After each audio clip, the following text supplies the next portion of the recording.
Growing a business is kind of tricky right now. Supply chains are squeezed, tariffs and trade policies are dynamic, and cash flow, it's tighter than ever.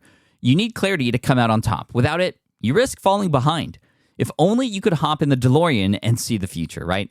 Thankfully, there's NetSuite by Oracle. NetSuite has real-time forecasting to help you move ahead with confidence. This is your AI-powered business management suite and the #1 cloud ERP. Trusted by over 42,000 businesses, NetSuite brings accounting, financial management, inventory, and HR all under one roof. It's your single source of truth, giving you the data and control you need to move quickly. And with AI built in, you can automate the busy work and focus on strategy. NetSuite helps you see what's stuck, what it's costing you, and how to pivot fast. If I were running a business with a lot of moving parts, I'd use NetSuite for full control over everything. Tame the chaos with NetSuite. If your revenues are at least in 7 figures, download the free ebook, Navigating Global Trade, 3 Insights for Leaders at netsuite.com/SPI. That's netsuite.com/SPI. The perfect product launch. It's the goal for every brand marketer. High heat, fast sellout, and fans posting recipes like trophies. What do Sydney Sweeney's soap drop, Taylor Swift's tickets, and your next launch have in common? Well, they're not bought, they're bragged about. Fanfare turns your drop into a moment. Fanfare cues real fans, blocks bots, and builds launch experiences worth screenshotting. Want hype without the heartbreak? Get Fanfare's 5-step hype drop playbook with our proven success formula and make your next launch unforgettable at fanfare.io/playbook. Again, fanfare.io/playbook. Hey, I get it. You've worked really hard to build up your business and it's doing great. So great that you need help now. The most important thing for your business is to hire the right people to support it. So how can you find amazing candidates quickly? Easy. Just use Indeed. When it comes to hiring, Indeed is all you need. Stop struggling to get your job post seen on other job sites. Indeed Sponsored Jobs helps you stand out and hire fast. And with Sponsored Jobs, your post jumps to the top of the page for your relevant candidates, so you can reach the people you want faster. And it makes a huge difference. According to Indeed data, Sponsored Jobs posted directly on Indeed have 45% more applicants than non-sponsored jobs. And it's one of the largest databases of job seekers, too, giving business owners access to a wide range of candidates. And one of the things I love most about Indeed is the job alerts feature. I get notified when new candidates apply. There's no need to wait any longer. Speed up your hiring right now with Indeed. And listeners of this show will get $75 sponsored job credit to get your jobs more visibility at Indeed.com/smartpassive. Just go to Indeed.com/smartpassive right now and support our show by saying you heard about Indeed on this podcast. Indeed.com/smartpassive. Terms and conditions apply. Hiring Indeed is all you need. I see the future of community like a pendulum swing. We went from like, I want to be there where all the people are. But now it's like, oh, there are only a handful of people here. But the impact, the conversation, the depth, what we're doing together, the vulnerability I can bring to the table when it's not a room full of 5,000, but instead is a table full of 5. Like it may, from a vanity metric perspective, seem like less. But from an impact perspective, that smaller scale, I think, is having a massive comeback and making a tremendous amount of headway in 2024. We have a special Roundtable episode today. It's myself, Matt, and our special guest, Natalie Franke, who is just involved in so many incredible things. She's full-time chief evangelist and head of community at Honeybook. She's over at Flowdesk, head of marketing there. She's written a book called Gutsy, which I recommend checking out, Learning to Live with Bold, Brave, and Boundless Courage. And we wanted to bring her on today to talk more specifically about community, building community, how to foster and nurture that community. Your community and your audience is different. Your audience is people listening, watching, and paying attention to you, but community is communication with each other inside of that audience space, right? So just building an audience is one thing, but the future of business is community. And we're going to talk more about that today with an expert who is doing so much in that world. Like I said, with Honeybook and Flowdesk. You can find her also on Instagram, Natalie Franke. That's Frank with an E at the end. And this is an incredible conversation. Let's scale up your business the right way today with this roundtable conversation. Myself, Matt, and Natalie Franke. Here we go. You're listening to the Smart Passive Income Podcast, a proud member of the Entrepreneur Podcast Network, a show that's all about working hard now so you can sit back and reap the benefits later. And now your host. In addition to his 2 dogs, he has a fish named Kimchi, Pat Flynn. Hey friends, it's Matt. We're back with another very special Roundtable podcast episode. As always, my partner in crime, Pat, is here. And today our special guest is Natalie Franke, one of the most experienced and just wonderful people in the whole industry of community building. It is a joy, Natalie, to have you with us today. Thanks for being here. Well, you made me sound so incredible. That was really sweet. Thank you. I'm excited to be here. I'm honored to be here. I adore you both and just respect the heck out of you and all that you've done in our world, in the community space, in the small business space and beyond. So thanks for having me on. Absolutely. I really almost wanted to continue the amazing conversation you and I had together on your podcast, I think last quarter. And I think there's some interesting through lines even back to that. And to kind of literally start that through line, community is, of course, our business today. You have been building community for so long. You built a community, you sold a community, you're now leading community at Flowdesk.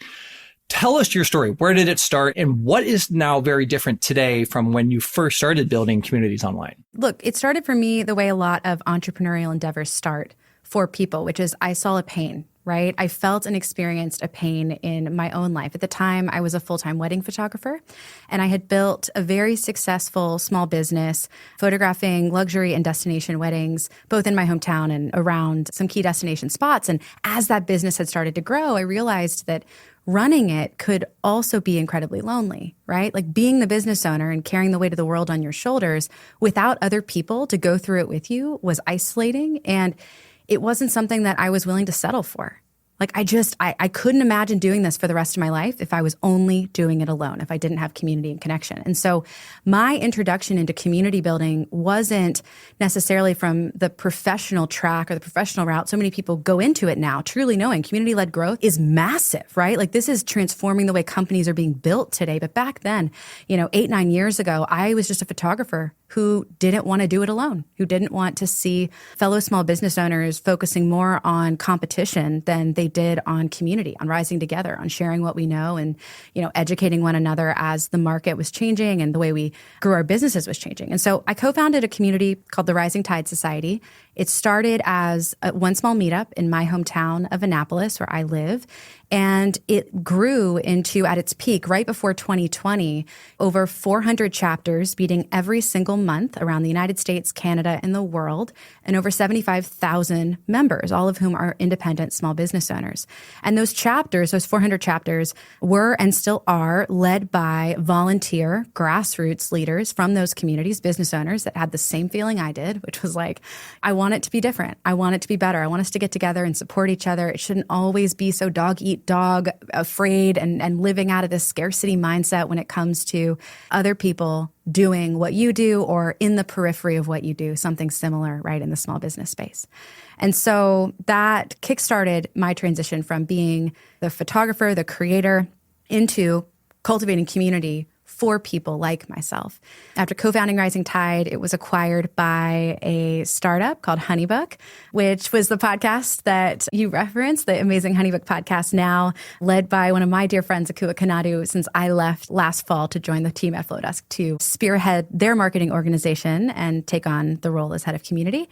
In those years, since Rising Tide was co-founded, those 8 years ago, a lot has changed. Like absolutely a lot has changed.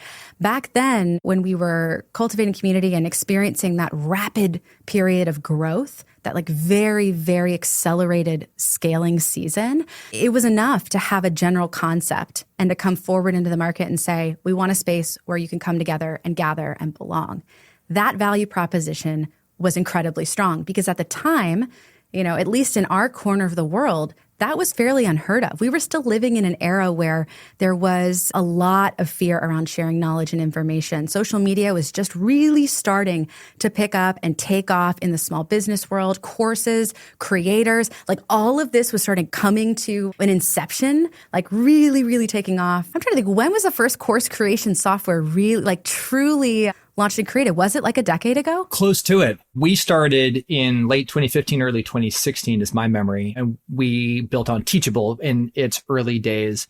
So that may not be the absolute origin point, but that was our origin point. And it was right in that time frame, right? Like it was right in that time frame where, you had some folks that were saying, look, if it was hard for me, it should be hard for you.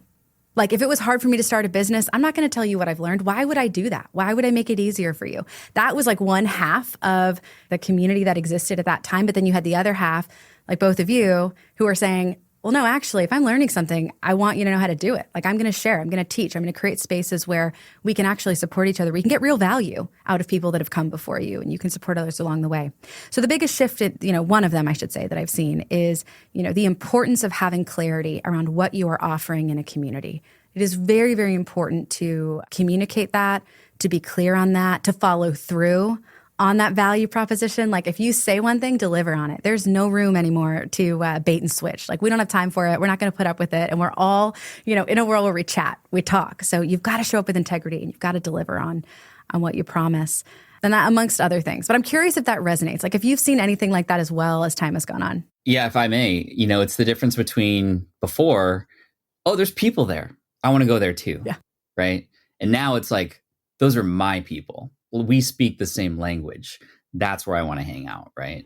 Because now people are everywhere. They're on every social media platform and there's so much noise. But once we start hearing those familiar voices or seeing people who have experienced the same kinds of things or who are in the trenches with us, wherever that trench may be, then there's a level of, okay, those are the ones who will understand me, who will get me, who will perhaps even help me, or who I can help as well. And that's where you start to see some really powerful communities and connections and truly bonds that are made and similar to like molecular structures. When there are bonds, you create solid things. And a community is a solid thing now. That's our business. We are a community business now. We're not selling courses anymore because that it is that important. And that's what's going to help us. And as we go into the future, I mean, I know you predicted in 2022 how crazy AI would be. It's even crazier now. And as things become less and less human, it is the human connections that are going to be so much more important. And that's why I love that we're talking about this today. And I mean, we're all on the same page here, I think. Yeah. As things have evolved over the last pushing 10, almost, a decade here, we think about where maybe some of community got started, of course, on Facebook, Facebook groups, kind of that permutation, that point in time with like how we would describe and even participate, right, in the notion of community. And those were in very valuable atmospheres. They were certainly, at least from my vantage point, kind of social first, right? Very much because they were on a social network, and even like the incentivizations of, say, Facebook itself, was very socialized. And having socialized community, really fostering those relationships, obviously still like of critical importance. It is table stakes more than ever. Like you cannot win at community, however you want to define that, right, if you don't have that. However, I think, and if this tracks, Natalie, to some of your remarks in terms of what has changed, it's not just about socializing. People have higher expectations of us, especially in, the entrepreneurial sectors and the business sectors. Maybe that's different in different like hobbyist sectors, but like when we're trying to really solve problems through community for people that are struggling, that are in pain, that are stuck somewhere in a journey, right, to level up their career, their business, or something that's like very serious, right? The consumer expectations are higher. I think in many ways, that's even a good thing, because if we can then actually execute on that, if we can follow through, to your point, right, deliver on that promise, and if that promise is very clear, that's then where we are doing our job of really fostering and delivering on and enabling of community as a business. Another thing you brought up with the AI conversation that I think is relevant here, in particular to community, is that as technology and as advancements like AI become, they proliferate, and as more people have access to it, I think we start to value that human connection through a different lens and in a different way. It would be easy to say, oh, we value it more, but it's more nuanced than that, right? We always value human connection, but I think we also start to value those really high touch, really meaningful, really impactful areas of community connection, where we live in this world where it's like, we're fighting for connection in an age of algorithms. We're fighting for connection in a time where it does feel like we're getting a little bit more distanced from the actual production process of so much. Like, I can't realize I just thought about this morning. I'm like, how often I use ChatGPT now? Like, just even ChatGPT. I haven't even gone down the mid-journey route as a creative. I'm still kind of dipping my toe. But the fact that it makes me question, like, what is authentic content in an age where AI is writing so much of it? And how, when it comes to community connection, how do we value that human touch, that face, that micro interaction, and the power of actually being able to get a human being on the other side of a screen, where it's going to become harder for us to interpret what is human from what is not? And when will it matter and when will it won't? Even in video format now. Oh, I know. Video is hard. Oh my gosh. It's crazy. I mean, even video now, you don't even know what's real. There's something came out yesterday where Sora, which is you can type in words and then it creates a video of the thing. Now you can actually have it say things like the person who was made up actually voice and the mouth moves. It's like, I would think that was a real, like who's even real now? So in the world of community and the things that we're trying to build, when you say high touch, when you say real connections, I'd be curious to know, like, tactfully, and what exactly does that look like? Yeah, I mean, I think it looks like, one, giving space for members to provide value to one another. You know, I think that that's a space where when we talk about like authenticity, because that word loves to get thrown around quite a bit. You know, I think it comes from not just the leader of a community providing value, right? Or providing resources, whatever it looks like for you, depending on the type of community for those listening, you know, that you're striving to build. But I think it also revolves around this understanding that, you know, you're not an influencer, you're a community builder. If that's what you're doing, it's not about you, right? It's about them. It's about the value, not only that you're providing to them, yes, but about the value they can cultivate together. So for me, high touch would mean not just small scale, because I don't think necessarily it means that either. You can do a lot of really impactful things at scale. Again, by definition, I'm not saying like in the millions or maybe even in the thousands, but you can do pretty cool things somewhat at scale that feel very personal, that feel very relevant. I mean, though, like really finding ways to have value be magnified by the value shared from the experience of others. And so I've seen that done really well as of late. I was just at a conference yesterday and we were up in Connecticut. There were about 200 people at this conference. But you can tell even the way the format of these in-person events are starting to shift from, you know, it used to be very much main stage keynote, small breakouts. That's why you showed up. And maybe a trade show component, right? That's why you showed up. That's what you're anticipating. But now I go to this event and they did a lot of polling in advance of it and a lot of surveys. And instead it looked like supper clubs where they split all the speakers up and you're doing like, I went to dinner with 6 other people from the conference at my table. I never had access to that level with speakers when I was coming into the industry. And it was their favorite part. Like they were like, wow, we cannot believe the impact we got in 1 hour sitting at a table with so-and-so, or, you know, at our table, we talked about really impactful things. But even though I was the speaker at the table, there was so much value being shared by every single member of that supper club. And so it became this sort of magnified impact that maybe was facilitated, right, by the community leader, the community builder, but ultimately was strengthened by the wisdom and the experience of the whole, and done in a way such that we were in an environment of learning that was at scale, but then there was this little moment created, right? This little spark of genius that created that deeper level of connection. And I've seen that played out both digitally and in person. But again, like the example from yesterday, it really stuck out to me because as we were listening, I'm a big fan of just closing my mouth and like opening up my ears when I'm in rooms full of people and just, what are they talking about? What did they like? What did they hate? What are they, right? That's always been me. I'm a giant sponge and a little bit of an introvert who parades as an extrovert. And so that was the thing they kept saying. Like everyone in the room, they weren't talking about the keynote. And by the way, the keynotes were phenomenal. They weren't talking about the breakouts, and I popped my head into a bunch of them other than our own, and the content was great.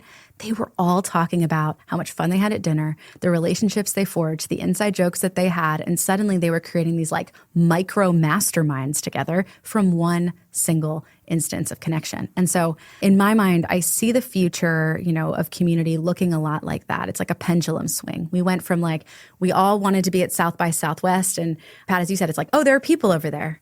That's what I want. I want to be there where all the people are. But now it's like, oh, there are only a handful of people here. But the impact, the conversation, the depth, what we're doing together, the vulnerability I can bring to the table when it's not a room full of 5,000, but instead is a table full of 5, right? Like it may, on the outside from a vanity metric perspective, seem like less, right? Or seem not as sexy. But from an impact perspective, whether it's, you know, true business ROI or it's just fulfillment at the end of the day, right? That smaller scale, I think, is having a massive comeback and making a tremendous amount of headway in 2024. That's very motivating, at least for me, because it's very real. It's increasingly real. It is increasingly, to some of your points, deep. It's into the nooks and the crannies of life and business and personality and the messiness when you collide all of that stuff together. Because as independent entrepreneurs, at least so many of us, right? Oftentimes these things are inseparable, you know, life itself from business and being inspired from one side of that coin to the other and then back again, you know, to the next. And I think also, at least in my view of business and strategy and where the industry is going, a lot of these themes kind of layering on top of each other, it is a competitive advantage. You brought up being increasingly clear and sharper with your proposition, right? Your unique selling proposition. That is the same notion of just like, how are you different than the next option, right? Especially now when the zone has been flooded so much in the last few years with communities of different shapes, sizes, a lot of generic ones, because the barriers to entry are lower. And as our mutual good friend, Jason Pfeiffer, said on one of our other Roundtable pods the other day, and Jason, if you're listening, we miss you today, that when the technology barriers come down, the barriers to success go up. Because it's so much easier to get into the new thing, whatever the new thing is, right? That then there is a rush of that. The zone gets flooded. Then how do you stand out? How do you attract the people you want to attract? How do you, especially with community, retain the people that you want to attract? So all the way back, the more that you can, I think, as you're describing that, like the little genius moments and sparks and connections, like I think about that maybe as one word of just empathy. Can you really connect with people empathetically, hear their story, and then have them hear yours? And then that's the stickiness of, I think, ingenious of real network effects within community. And with saturation, it requires a sharpening of the sword. Like iron sharpens iron for a reason. And when there's saturation and there's more in a market, I know that entrepreneurs can get really intimidated by that. And again, go back to being a wedding photographer. I remember vividly the barriers to entry dropping, technology making it more accessible to have a camera. And back then, the iPhone came out with a camera. And I remember the threads that were like, photography is dead. Photography is dead. True photography is dead. Now everyone has a camera in their pocket. This is going to destroy the industry. And it had the complete opposite effect. With more saturation of a technology in the marketplace, people's desire to have not only access to photos themselves on a consumer level, but their threshold for what is considered high quality, that bar suddenly got raised. There was a deeper appreciation. There was an influx of saturation, more imagery being created than ever before. Now social networks are emerging. Like something shifted, yes, but did saturation lead to a downfall of photography, either professional or otherwise? Absolutely not. If anything, it created new niches. It created new needs, like brand photography. Creators themselves emerged, right? Like you could look back and say that was actually kind of an inflection point. But what it did require was a sharpening of your skill set. What it did require in the market, whenever there's an influx, right, you have to get clear on your differentiating factors. What makes you different from the other person across the street, right? And how can you communicate that message in a way that deeply resonates? Communities, right, are very much the same. When there are more communities, you're right. Like you have to get clear on what you're offering. And you also have to make sure that you are continually evaluating the value that you bring to the table. Because as we all know, what worked, like we're even talking about it now, what worked 5 years ago, whether it's in community building, entrepreneurial endeavors, heck, being a parent, doesn't work anymore. Like those rules do not apply today. So you also have to continually evolve and be willing to embrace change. Amen to that. Yeah. So Pat, for you, like thinking about embracing change, yes, within our communities and how we're trying to just increasingly infuse the notion of community really into everything we do. The events that you still lead for us, our EIR program is, another phenomenal example of that, bring other community builders and experts into our midst. How do you, Pat, see the broader idea of that change being constant and trying to even keep pace with that desire for change, that need for change? For any business owner, it really starts with learning how to listen and putting yourself into the community yourself. I think that's where a lot of other community builders make the mistake, is they feel like they're just kind of like wrangling everybody. And it's like, okay, let's let the community do its thing. And until people complain, then we'll fix something. Versus let's be in there with them and engage in conversation, start conversation, but also let others start conversation and just kind of hear people out to see where this is going to go. And we've been really good, I think at least, being in tune with where we think the puck is going within our community. And every community is its own different being, and it has its own different heartbeat, has its own different soul. And so how would you know where that wants to go unless you're in it itself? And so that's sort of lesson number one. And then lesson number two is to just, in addition to listening, have conversations, talk about potential solutions. What might this look like? What would be a good idea? And experiment, try things. That's the cool thing about community, is it's not necessarily a structured set of lessons and modules that have a very particular answer to those things, but rather it's just this dynamically changing thing, and embracing that change. And, also being okay with making mistakes. I think if like the risky thing would just be to do the thing that you've always been doing because it feels safe. which is actually the most dangerous feeling to have in this area, obviously. So I think that is at least where my head goes in terms of change and adaptation. And then when you discover the amazing parts of your, like, this is something I'm very passionate about inside of communities, is let's surface the amazing stories that are happening here so that others can see them and others can get inspired by them. Putting a spotlight on your own community. It's Story Brand 101, Donald Miller. You are not the hero.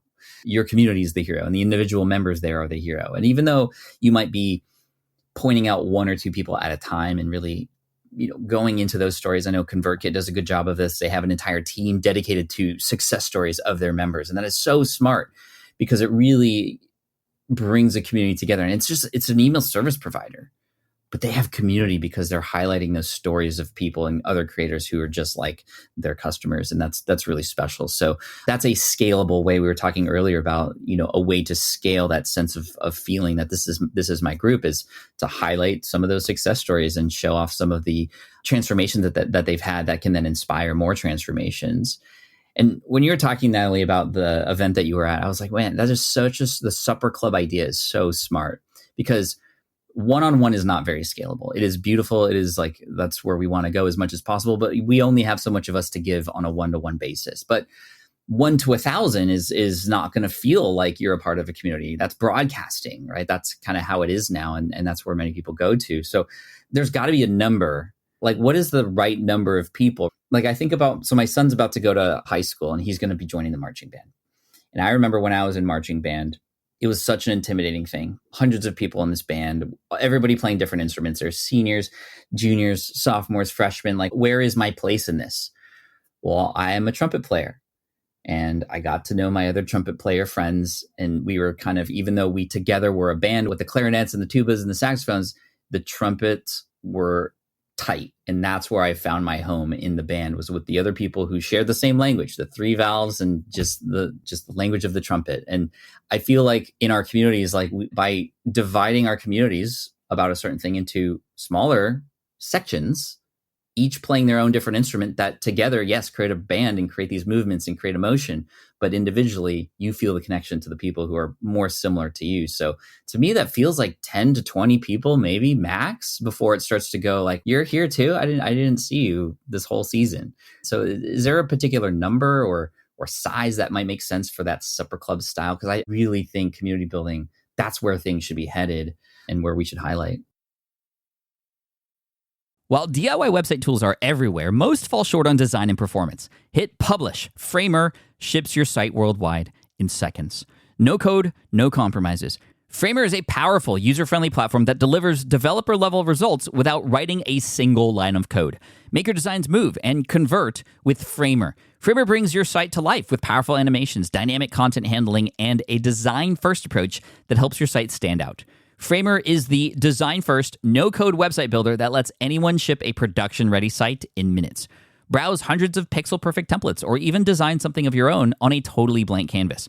Add bold animations like appear effects, text effects, scroll and looping animations, and much more in seconds. And it's free to start.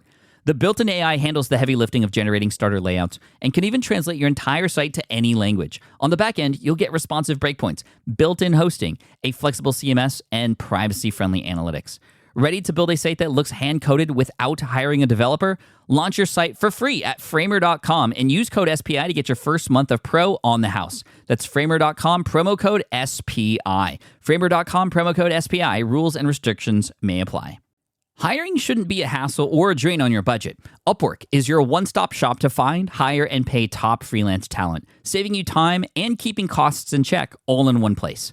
Companies at every stage turn to Upwork to get things done and find more flexibility in the way that they staff key projects and initiatives by assessing a global marketplace filled with top talent in IT, web development, AI, design, administration support, marketing, and more. And I've personally used them myself and can vouch for them. Posting a job on Upwork is easy. With no cost to join, you can register, browse freelancer profiles, get help drafting a job post, or even book a consultation. From there, you connect with freelancers that get you and can easily hire them to take your business to the next level. Upwork makes the entire process easier, simpler, and more affordable with industry-low fees. Post a job today and hire tomorrow with Upwork. Visit Upwork.com right now and post your job for free. That is Upwork.com to post your job for free and connect with top talent ready to help your business grow. That's UPWORK.com,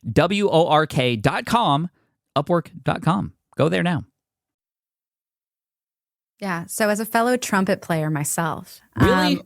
Yes, No swear. shot. That is awesome. Yeah, I was not very cool. good, but yes, I played all throughout middle school. That was my instrument that I picked. And I was the only girl trumpet player in our little section of the band. So I loved it. Let's go. But as a fellow trumpet player, two quick thoughts that come to mind. So the first question is, okay, let's talk about the actual size of those smaller groups. We're talking about small groups.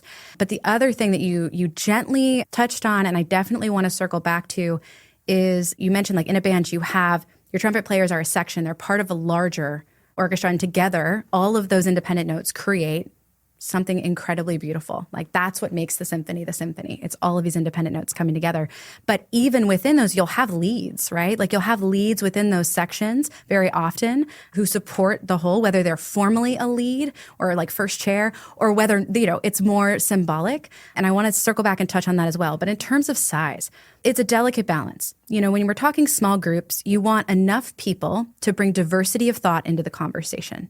So anywhere from, like in my experience, if the content and subject matter is highly emotive, highly intense, very, very deep, challenging, or complex, you might skew a little bit smaller.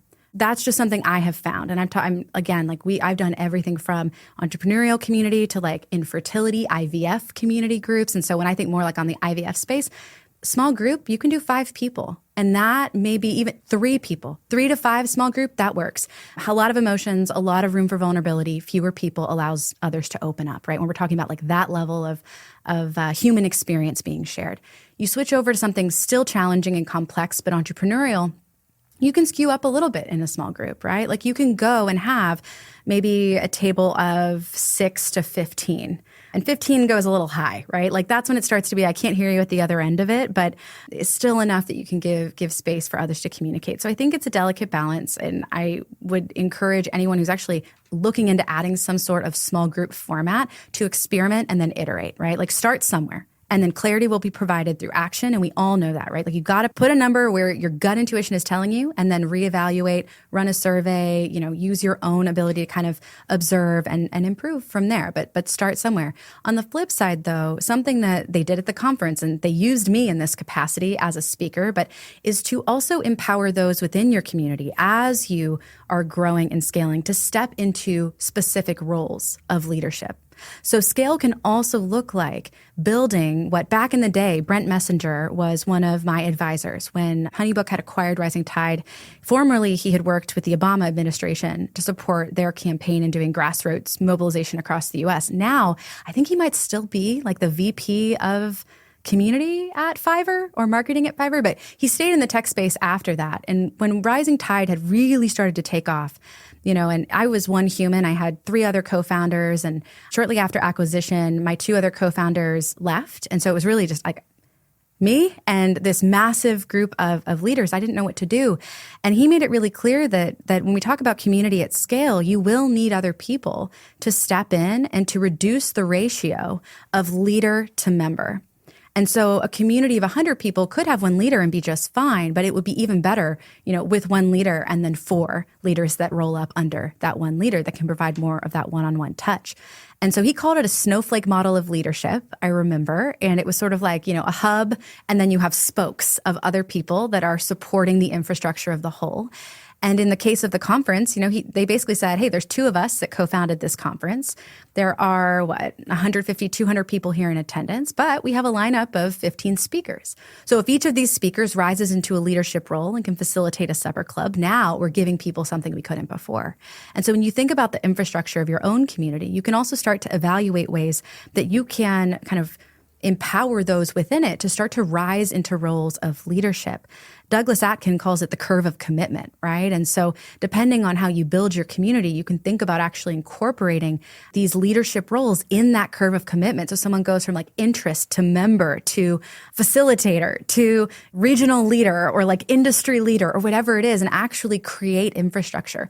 Because whether it's paid or volunteer, there are very deep motivations that all of us have when we're invested in something or something has invested in us to give back and to be a part of it.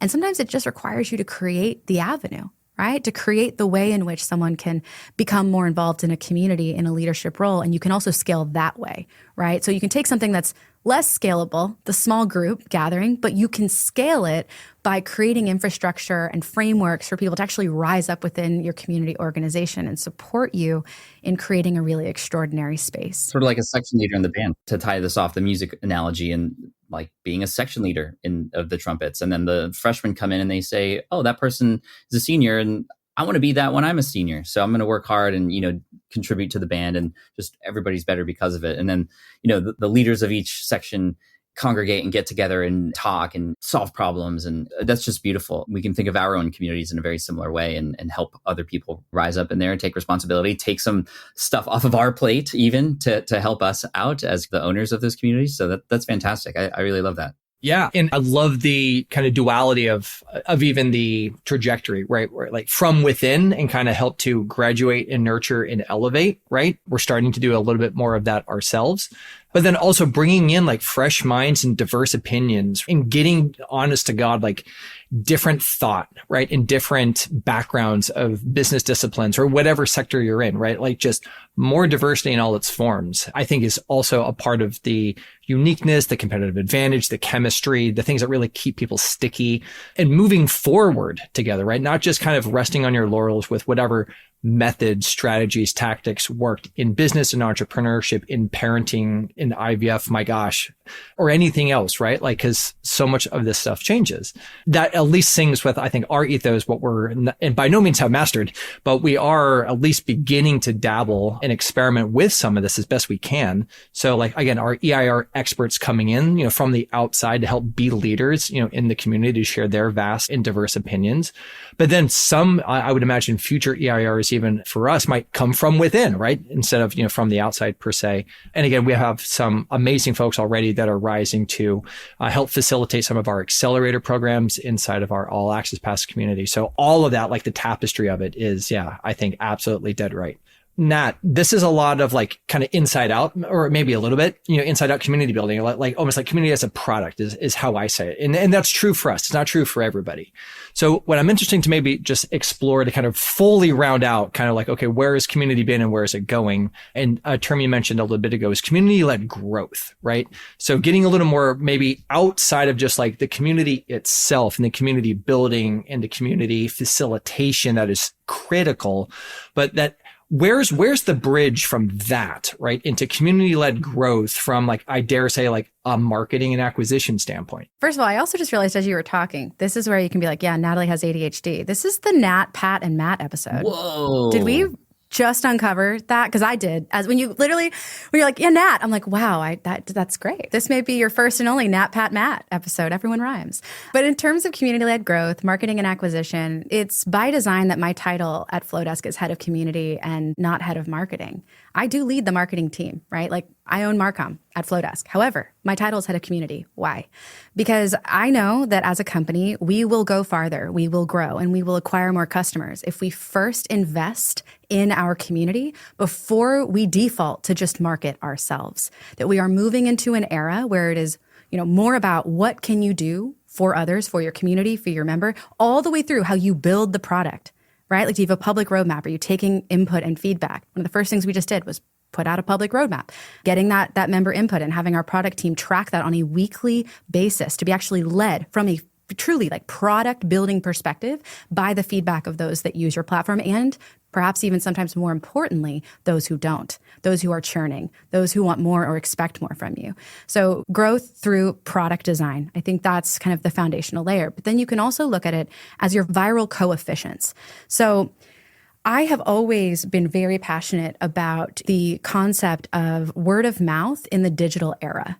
Right? word of mouth, however you kind of splice it, continues to be one of the fastest ways to grow absolutely anything. Whether it's a small business or a SaaS company, word of mouth matters. People tend to forget that, right, in 2024, and we're always looking for like the next hack to get in front of more people. But it's not even enough for people to talk about you. It's what are they saying? Like, what is that word of mouth? How are they referring to the impact you've made, or the way in which you've followed through, or how they feel when they're a part of your community, or how they feel when they're a part of what you're cultivating and creating? And so at Flowdesk in particular, like, this is something that we are working on right now to build. Like, today we have our, like a lot of companies do, an affiliate program or a referral program. Everyone sort of has that, right, built in. But then the question becomes, from that, how can we accelerate growth? What does it look like if you take an affiliate program and you actually go one step further and build a smaller group of those who are the most invested and turn it into a partnership program? But then from there, what if you evaluate the different segments and cohorts within a partnership program to empower those in their unique disciplines to be vocal and support the sharing of information or the integration or the, like, whatever it is that they do in order to scale the growth of the platform? And I did a little of this and saw a lot of this help on the HoneyBook side. And so regardless of whether you are a small business or a SaaS company or you're creating a community, I think sometimes we can forget that our best growth engine comes from those who are a part of our existing member group today. How are we empowering them to talk about what we offer? What tools are we giving them in order to share? What incentives, both intrinsic and extrinsic? So people always default to like the referral payout, and money does serve as a fantastic motivator, especially for entrepreneurs. But it's not always, the only or even most important motivator.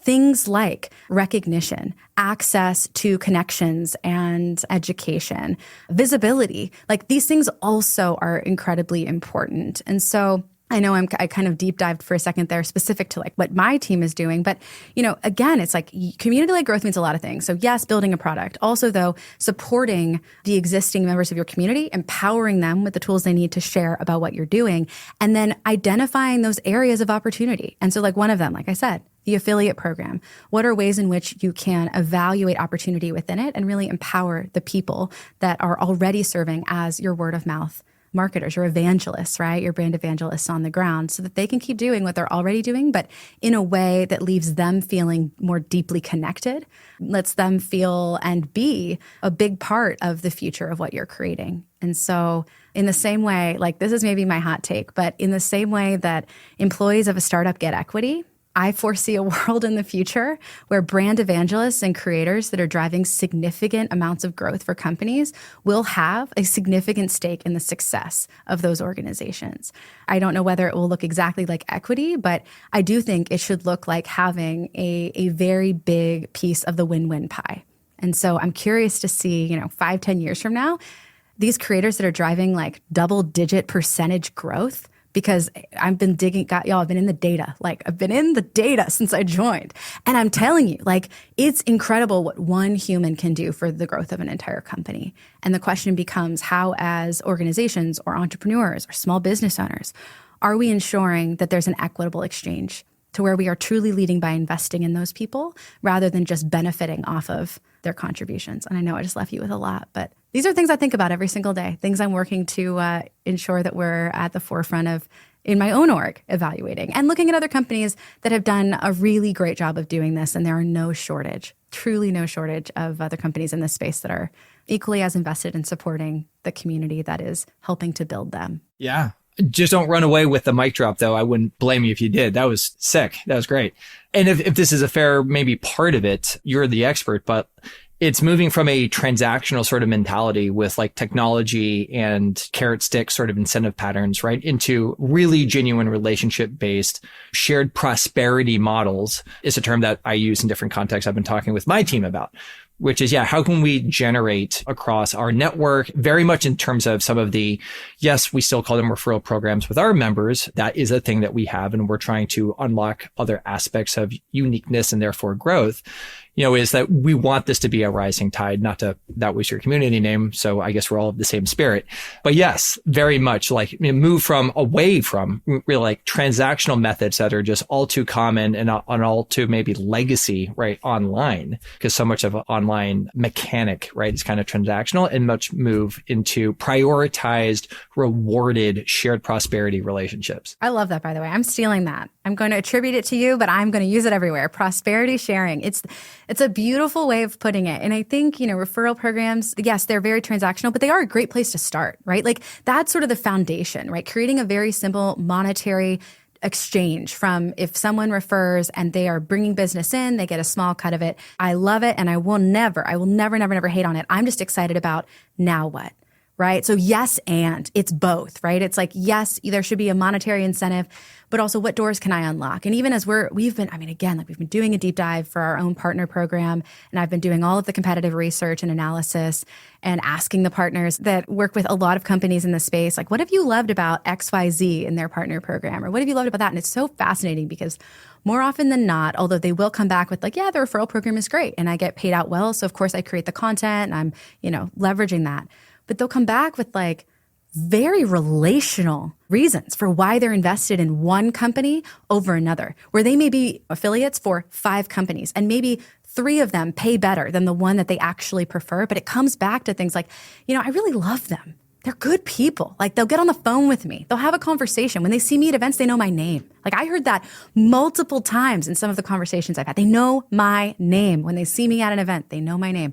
Something that simple. And it's Dale Carnegie. He says the sweetest sound in any language, someone's name. And so it's sort of like these ways in which we can continue to bring about the supporting of our existing community, yes, through monetary incentives and giving them back sort of that prosperity share from the financial angle. But again, it's also like, what doors can you open? I'll give one last example here too. Over the years, I've worked with a lot of educators that have supported small business owners because so much of what Rising Tide did, and then my work at Honeybook and now the work I do at Flowdesk is about kind of amplifying these different educators who are providing great value and content to the community at large, whether they use the platform or just truly are like phenomenal creators teaching others in the space. And I will never forget an interview that I did on my podcast with someone who we were assigned together as roommates at an event like a decade ago. Didn't know each other. Dominique Broadway, she is now a big deal, like a published author, a mega financial expert. We didn't know each other. We were paired together. And then every opportunity I saw from that moment on for a financial expert, I brought her in. Every time I opened a door, like if someone was like, oh, we need someone to come in and talk about investing. I'm like, I know someone. And I did that over and over. She did the same for me, by the way, not like it's a bilateral exchange. But what's so fascinating is by opening the door and giving opportunities to those in the community over and over and over again, right? It creates as well this prosperity sharing of supporting people on their own journeys. And so it can look like an affiliate commission. It can also look like really making sure your partners have access to the tables that you get to sit in or sit at and the doors that open for you along the way, and like making that a staple part of how you build a program. And that's not scalable. It's not scalable like an affiliate or referral program, right? But it makes a tremendous impact. Knowing their name, opening the doors, finding ways to keep humanity in this age of algorithms. I love it. Wow. Well, that's something of a good landing zone because we're getting really tight on time. We'd like to end these, Nat, with just a quick sort of like 1-1-1 sort of flow here. So let's do that. And then you've just been so generous today. So let me say that before I forget. But for the 1-1-1, we'd love to kind of just sit in this. First and foremost, what are you reading right now that contributes either like to your business thinking or even just like the fun? Like I think it's important to flex both sides of your brain. And Pat, you'll go next. But like, what are you reading right now that's just like really smart and really enjoyable? Okay, it's not smart, but it's really enjoyable. I am reading Bride by Ali Hazelwood. It is her first paranormal romance, and she's a neuroscientist by trade who writes romance. And so I'm very nerdy myself, and I'm obsessed. But what I will say is that although it's not a business book, I have found reading fiction in particular, to free my mind up to play. And as anyone who creates anything knows, play changes your brain chemistry. And it is fundamental for me as an innovator and a creative thinker to remove pressure, remove competition and give myself spaces like that where I can read a book, walk into somebody else's world or universe, world building, you name it. I'm obsessed, but it makes me a better entrepreneur to not actually read business books and instead to read paranormal and fantasy romance. I think that's marvelous. Pat, what about you? Yeah, mine not necessarily a business book, but also not fiction either. I'm reading Outlive, Peter Attia.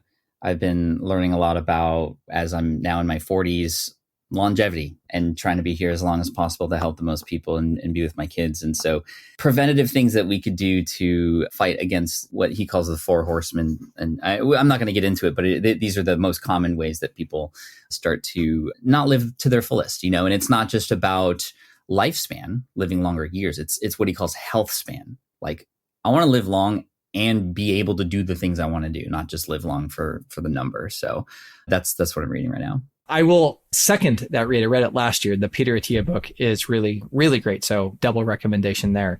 For me, I'm a history nerd, have been for most of my life.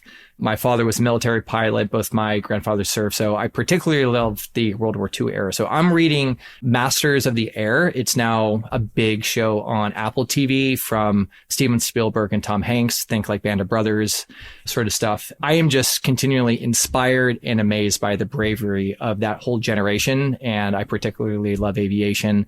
The show is amazing. And then I heard it was based on a book, because most great things are. Went, got the book, realized it's like 500-600 pages. So I am slowly making my way through it, but it is masterful, absolutely masterful. So yeah, I get a lot of value out of that on a lot of levels. Well, really to bring this maybe then for landing today, the one tool that you're using today, Natalie, let's go back around the horn. That's just helping you in work, in life, with focus, whatever it is right now, that's really helpful for you. Oh, okay. It doesn't have to be a tech tool, just like any. It does not. It can be a physical tool. It could be, hey, like I need to spend a lot of time just cooking because that's how I relax and live. And here's my new cooking tool. I don't know. Yeah, no. And it probably ties up with what Pat said around Outlive, but my walking pad. I bought a walking pad a year ago for my desk, standing desk walking pad. And I'm kind of like a meme at this point with how much I use it, but it has completely transformed the way in which I live every day. I walk anywhere from like 5 to 8 miles a day on that walking pad. And it's been life-changing, truly life-changing. Amazing. I'll go, and then Matt, I'll have you finish off. So I've spent probably too much money on video equipment over the years, because I always think, oh, well, the next one is the best one. But this latest purchase is actually the best one that I've seen for the work that I'm doing right now across all my YouTube channels for social. And it's called the DJI Osmo Pocket 3. And it records vertical and in horizontal, and it is on a DJI gimbal. So you look pro, it's 4K, it's amazing, it's easy to use, and it's fits in your pocket. It's the most beautiful thing that I've ever purchased. The Osmo DJI Pocket 3. Nat, you were nodding your head. Have you discovered this tool yet? It's in my cart right now. I had a call with my social media manager this morning. We're going to a big trade show in Vegas next week. And I was like, we need to buy it. I've been looking at it. I'm getting all the ads. So, all right, I'm buying it now. Oh, yeah. I'll let finance know you recommended it. So now I have to. Sweet. Justification. Sold. Done. Done. Mine also, interesting overlap with some health stuff. I don't have the walking pad yet. More and more people like you are telling me basically that I should. So, okay, it's probably in my future. But I have gotten a pair of Xero shoes. It's Xero. They're very minimalist. They're very designed to promote good posture and all of that stuff, right? And I am addicted. I wear them, all the time until I need to dress up, which is not often. So it's my new Xero shoes are just they're on my feet all the time. They're fantastic. Excellent. Well, another amazing roundtable in the books. Natalie, thank you again for being here. This was a delight. I hope it's not the only Matt, Pat, and Nat show. I very much hope that we can get the band back together at some point. Where can people go to learn more about you? We didn't even acknowledge, this is terrible of me, that you are an author. You do your own stuff. Maybe that's a part of the hook here. But yeah, where can people go to check out more of your work? Yeah, absolutely. So I am an author. My USA Today bestselling book, Gutsy, came out in August. So you can find Gutsy wherever books are sold. But I'd recommend just come find me on Instagram. That tends to be my little zone and corner of the internet where I spend the most time, just at Natalie Franke on Instagram. And if you ever want to get plugged into Flowdesk, you can also find me over there. So here to support you in any way that I can on your entrepreneurial journey. All right. Well, that's a wrap for today, everyone. Thanks so much for listening in to another super special Roundtable episode, and we will catch you next time. All right. I hope you enjoyed that conversation with Natalie Franke. You can check her out again at Natalie Franke, Franke, on Instagram. But of course, definitely check out her book, Gutsy, as well as Flowdesk and Honeybook. I mean, she's just involved in so many great things, and her communities are thriving, and we've learned a number of things from her, and I hope that you did too. So thank you, Natalie. Thank you for listening all the way through. I appreciate you. I always love these special Roundtable episodes. They don't come very often, but when they do, they always hit hard, and I hope there was something that you could pick up from here. Let us know what you thought about it at Pat Flynn or at Team SPI on X. Hit me up on Instagram. Appreciate it, and I look forward to serving you the next episode. Cheers. Thank you so much for listening to the Smart Passive Income podcast at smartpassiveincome.com. I'm your host, Pat Flynn, sound editing by Duncan Brown, and our executive producer is Matt Gartland.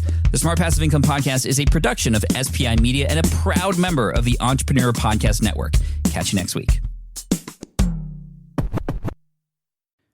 Look, I get it. You want to grow your business, but trying to sell to hundreds or even thousands of people gets very exhausting very fast. But what if you could sell at scale with a simple, powerful quiz?